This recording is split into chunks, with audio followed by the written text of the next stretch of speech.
네, 한 주간의 또 이슈들 보면서 키워드로 풀어보는 경제 이야기입니다. 김한진 박사님 모셨습니다. 어서 오십시오. 네, 안녕하세요. 네, 시장은 좀 조정 권역인데요. 이슈들도 다룰 게 많습니다. 오늘 첫 번째 키워드 보여주세요. 첫 번째는요. 실적과 부채 한도 협상 경계령. 그러게 실적 얘기부터 먼저 하면요. 미국은 실적 시즌인데 보면 IT 기업들이 소위 빅테크 기업들의 실적이 생각보다 좋게 나오네요. 네, 원래 1분기에 마이너스 15% 정도 감소할 것이라고 컨센서스가 형성이 돼 있었는데 네. 뭐 뚜껑을 열어보니까 생각보다 좋습니다. 그러게요. 마이크로소프트와 구글의 모회사인 알파벳 실적이 거기까지 엊그제 이해되는데 나왔죠. 메타마저도 네, 그러니까요. 메타마저도 좋아가지고 네. 시간에서 메타가 오르는 것 같은데요. 아무튼 뭐 빅테크의 대표 간판주들이 실적이 좋은 이유는 아무래도 데이터 센터, 클라우드 서비스 이런 쪽에서 조금 실적이 좋게 나오고 있고 특히 인공지능 쪽에서의 사업 전망을 굉장히 밝게 밝히고 있더라고요. 예. 컨퍼런스에서. 네, 그래서 이런 부분들이 뭐 투자 심리에 도움을 주고 있고요.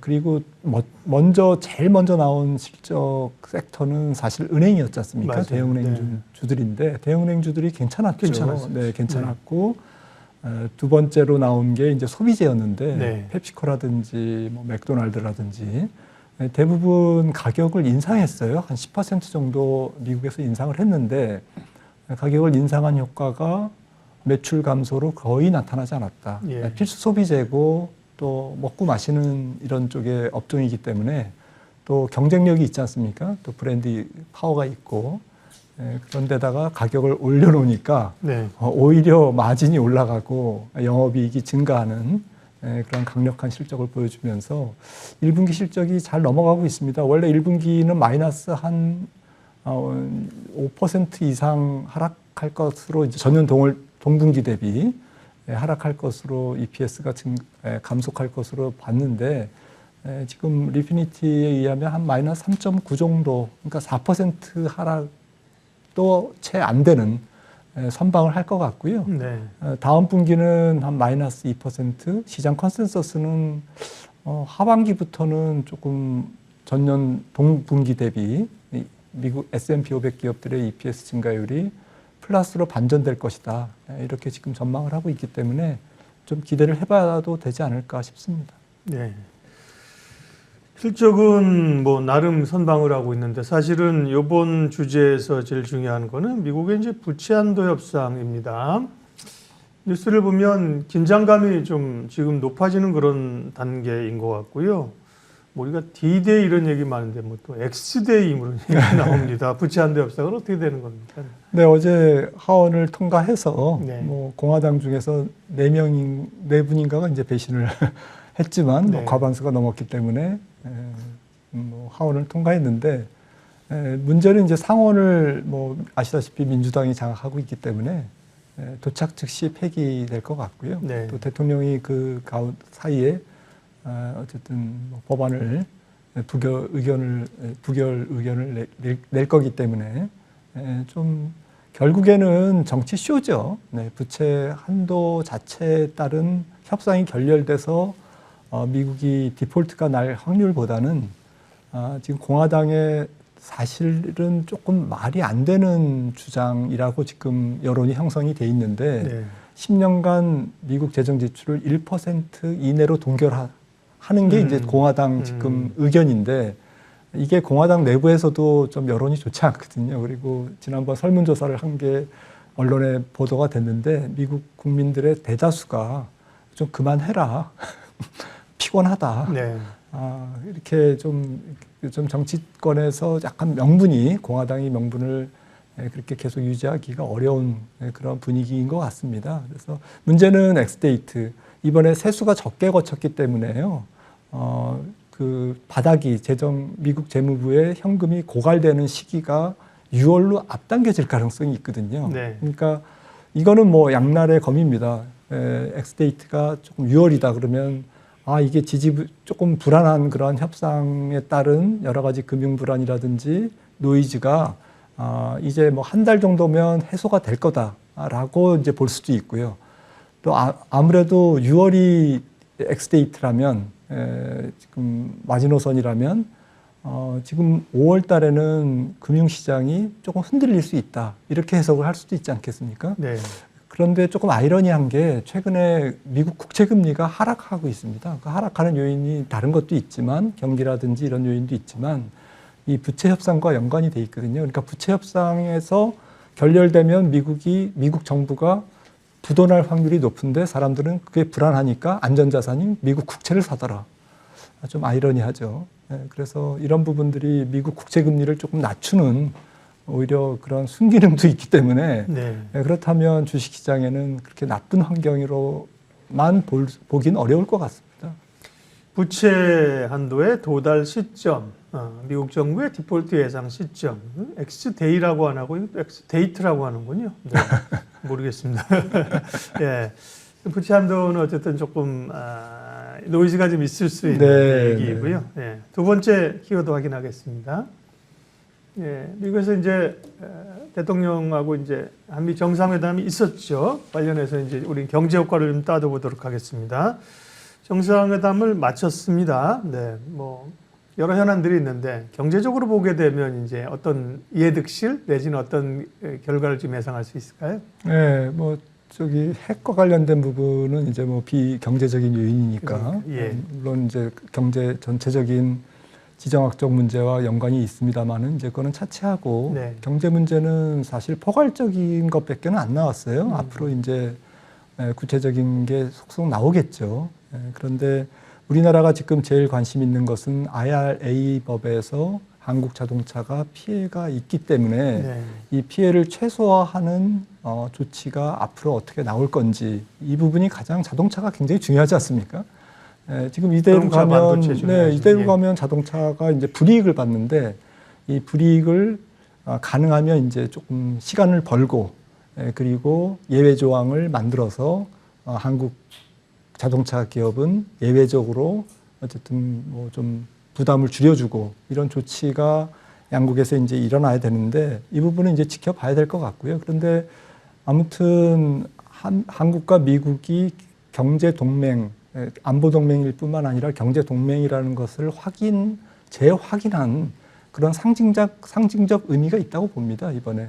그러니까 포괄적으로 그 맹방이기 때문에 경제적인 피해가 최소화되도록 앞으로 조금 긍정적으로 진행되지 않을까, 이 문제가. IRA도 그렇고 또 반도체 법안도 그렇고요.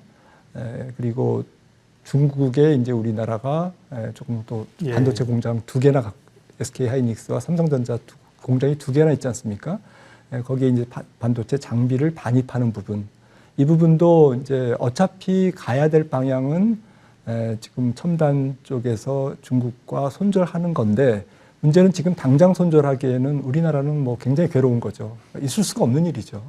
그래서 시간을 버는 그러한 예외적인 조치들이 저는 기대가 됩니다. 다만 이제 지금 말씀하신 거나 한미 정상회도 약간 그런 원론적인 협상이었지 뭐 어떻게 구체적으로 해주겠다는 얘기는 사실 안 나오지 않았습니까? 안 나왔죠. 그런 게 이제 실무단에서 이제 나올 거라고 봅니다. 저는. 추후에 나올 가능성이 있다. 세부 협의를 통해서 그렇죠? 네, 그렇습니다.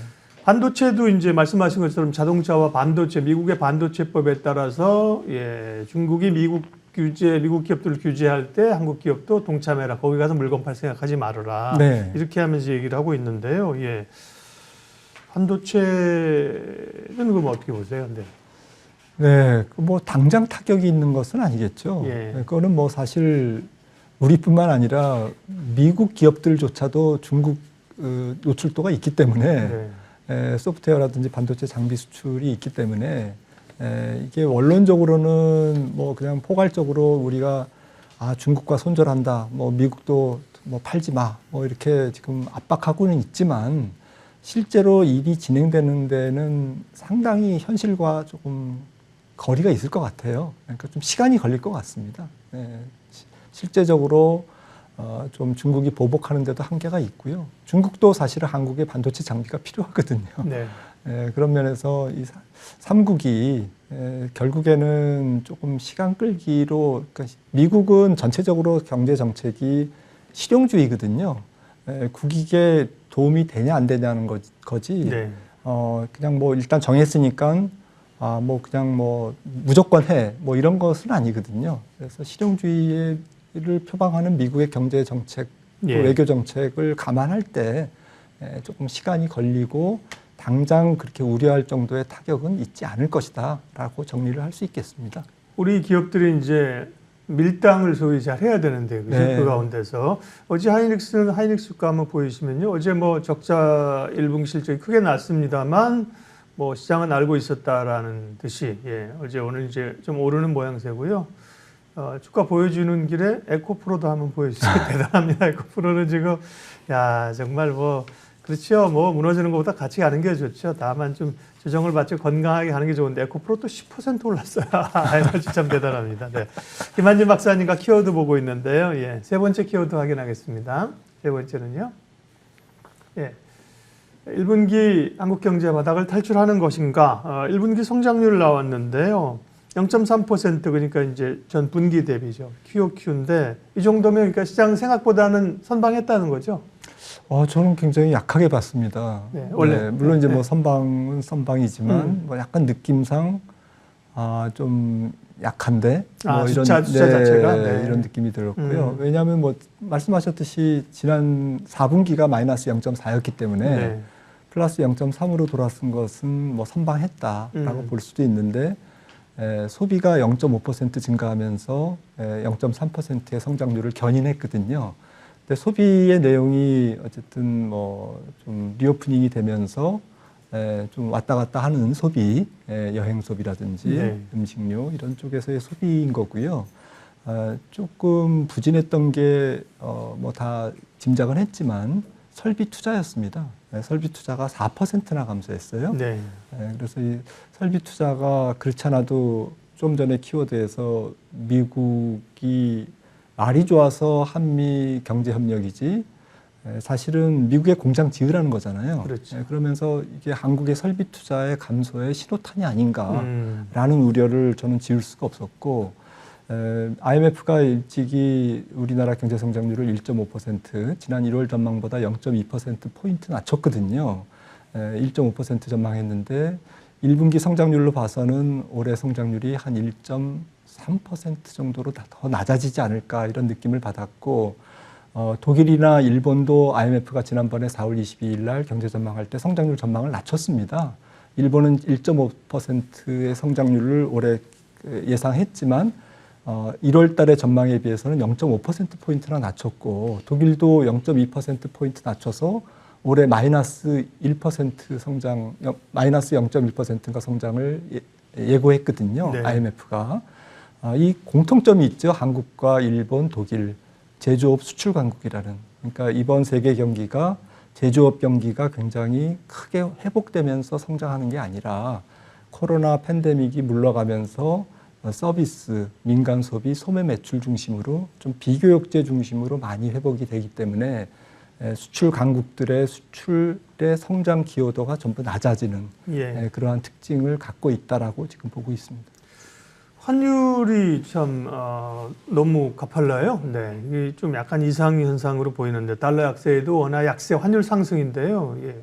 그 이유와 전망 조금 간략히 좀 말씀해 주세요. 네, 무역 적자죠. 네. 무역 적자가 나오니까 뭐 달러가 조금 그렇게 요즘에 강한 게 아닌데도 불구하고 글로벌 달러가 글로벌 달러는 사실 작년 11월 정도의 고점을 찍고 10%나 하락했습니다. 근데 원화는 지금 연초 대비 8%나 절하됐거든요. 네. 원 달러가 올랐죠. 그래서 무역 수지가 작년 487억 불을 기록했고 올해 3월 지금 4월 20일까지 거의 작년 무역 적자의 절반 이상 지금 기록하고 있는 상황이지 않습니까? 그래서 무역 적자가 지금 문제고 그리고 이제 팬데믹이 물러가면서 여행 수지가 적자로 이제 좀 더 커지고 있고 이런 부분들이 참 당분간은 이제 환율 안정에 조금 부정적인 요인이 될 것 같습니다. 예. 마지막으로 김한진 박사님의 이번 주 투자 인사이트 확인하고 마무리하겠습니다. 보여주십시오. 늘 이제 마음이 좀 맑아지는 얘기를 해주고 계신데 투자자들의 중심을 잡을 수 있는데 100%는 없다. 네. 그러니까 주식시장이 사실은 주식 투자가 확률 게임이잖아요. 그쵸, 예. 100% 확신하고 시장을 100% 혹은 특정 종목을 이건 올라갈 거야 100% 확신하고 네. 투자하는 사람들은 아마 없을 겁니다. 예. 아마 본인이 그렇게 확신했다면 이미 주가는 올라가 있거나 100% 떨어질 걸로 확신했으면 이미 떨어져 있겠죠. 그렇죠. 네, 그래서 아무도 앞으로 있을 시장 상황에 대해서 정확하게 맞출 수가 없다라는 거고요. 그걸 인정하면 조금 마음이 편합니다. 네. 너도 모르고 나도 모른다. 네, 그러면 좀 마음이 편하지 않습니까? 네. 네, 그런 상태에서 다만 우리가 할 것은 해야 되니까 틀릴 위험을 줄이기 위해서 공부는 하자. 그리고 틀릴 위험이 적다고 생각하면 조금 용감하게 용기를 가지고 의사결정을 하는 게 결국에는 지나보면 현명한 투자 의사결정이었다는 것이죠. 예, 틀릴 위험이 적다고 판단할 때 투자하라. 네. 블로그에서 있는 내용을 또 출처까지 친절하게 밝혀주시면서 100%는 없다. 김한진 박사님의 투자 인사이트였습니다. 키워드로 보는 경제 이야기 김한진 박사님 함께했습니다. 고맙습니다.